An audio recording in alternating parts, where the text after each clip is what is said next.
Hello, my name is Don Diego de la Vega, but my friends call me Zorro. I am 6'7" tall, with a lightning bolt-shaped scar across my forehead and magic beans in my pocket.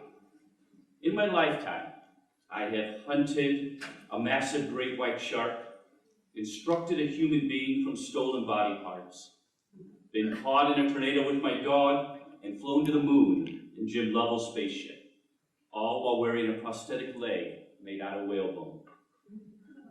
I hope you aren't disappointed when I add that these adventures took place while sitting practically motionless, slouched in an oversized chair, lost in a book. Growing up, I was neither drawn to language or very successful at using it.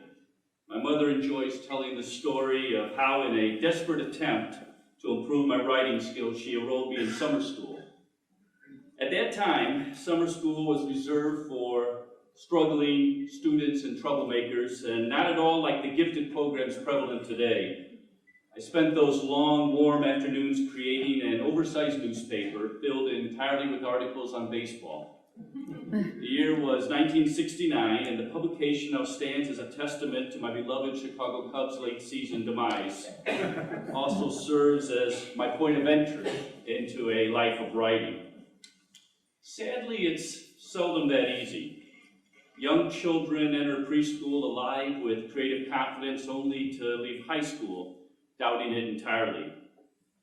The late Gordon Mackenzie liked to visit high schools and grade schools. In fact, the self-proclaimed loyally subversive Hallmark card employee would start the day with a room full of kindergartners and, working his way through the ranks, end up in the 6th grade. Gordon began each class with the same question: is anybody here an artist?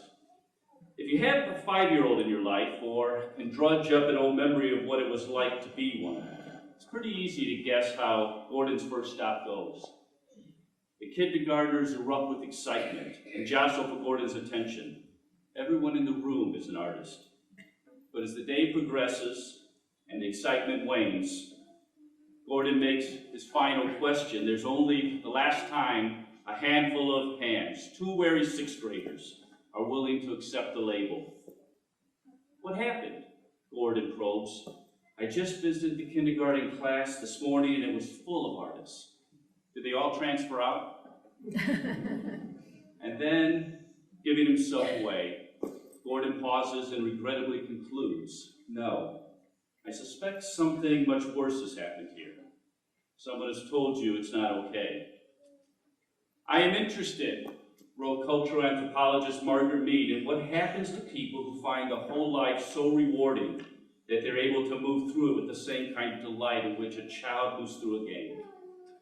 Mead is referring to the spot at the edge of a bluff where Alexander Graham Bell found his dreaming place, or the first imagination workshop Steven Spielberg conceived behind his closed bedroom door. Pablo Picasso claimed that every child is an artist. The problem is how to remain an artist as you grow up. Unlike Bell and Spielberg, many young people today are unwittingly being educated out of their creative capacities. What beauty and innovation is being lost as a result? How does this impact our individual and collective lives? And what can be done to keep all the fairy dust spread over a childhood from blowing away? As I grow older, I think about these questions more and more. It's still relatively easy for me to be impressed. I can still be stumped and fooled as well.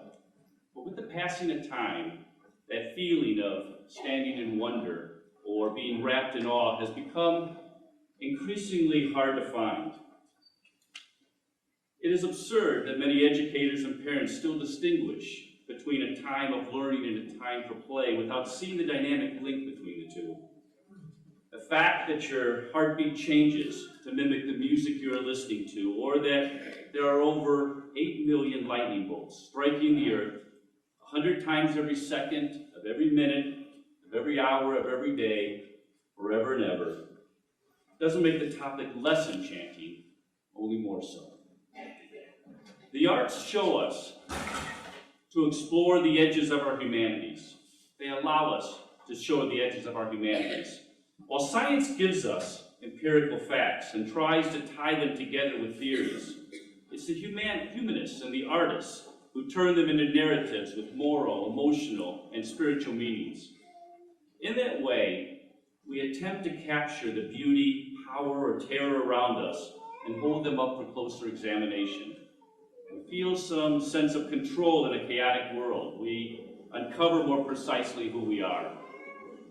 Since that summer class many years ago, I have returned to writing again and again. It's how I first contemplated having children, said goodbye to my brother, and took a stand on principles I believe.